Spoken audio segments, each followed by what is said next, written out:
Hi, I'm Dr. Ellen Stofan, also known as Dr. E.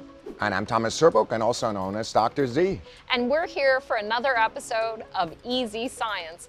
Today, we're at the Stephen F. Udvar-Hazy Center in Chantilly, Virginia, which is the other part of the National Air and Space Museum.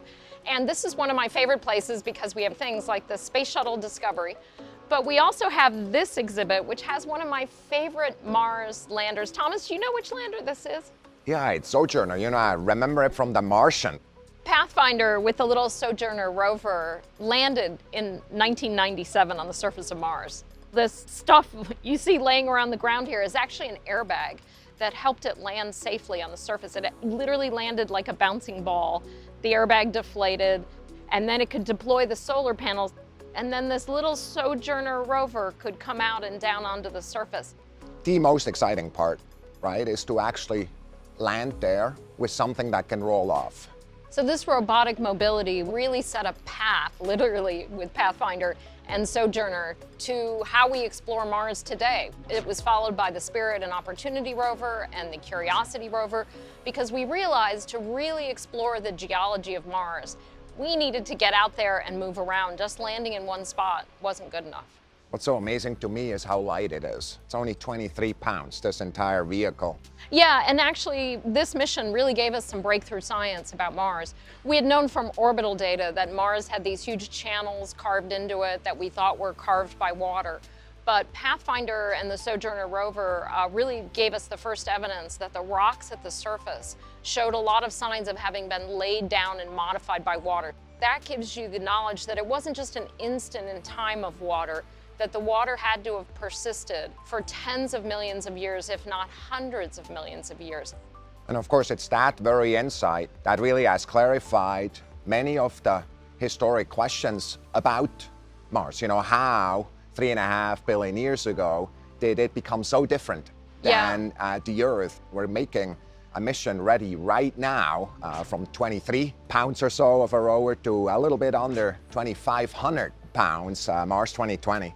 To me, 2020 is really this important next step where Pathfinder and Sojourner, Spirit and Opportunity, Curiosity, we're trying to answer the question, could Mars have been habitable? Were there environments on the surface in which life could have evolved? We know the answer to that question because of all the work we've done with these previous missions. The answer to that question is yes. We know that where we're going to land, at Jezero Crater, it's basically a river delta next to some craters. Right? An ancient river delta. That's a place we would want to be if we would want to look for extinct life, if there's such a thing. Mars 2020 is really pushing that issue of can we find evidence of past life on Mars? That's right. That's why the instrumentation is way more complex than pretty much any of the other instruments that we've had there. For example, we have ways to really analyze in much more detail even the morphology, the looks of samples before we put them in the sample flask, hopefully to bring them back later on. So if it launches in July of 2020, when does it actually get to Mars, and when will we start seeing that first data after the landing?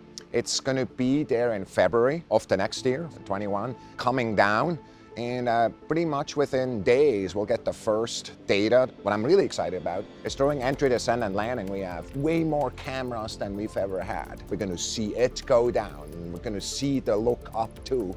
And of course, we're also bringing a small helicopter. Sojourner was record-breaking in its time, this little rover that was going to explore Mars. Now you're moving beyond surface exploration into aerial exploration with the helicopter technology demonstration. Exactly right. Close to 500 years after the death of Leonardo da Vinci, who actually made the first drawing of a helicopter, we're going to bring such a vehicle to a distant world. It will be the first controlled flight in a distant world. And because 2020 is so much heavier than Pathfinder here, we really have to use a much more complicated landing system. So retro rockets fire, parachutes come out to slow it down as it enters the atmosphere, but then the spacecraft is actually lowered to the surface on what's called the sky crane. And it's what the folks out of JPL have termed 7 minutes of terror as it starts from the top of the atmosphere all the way to the surface.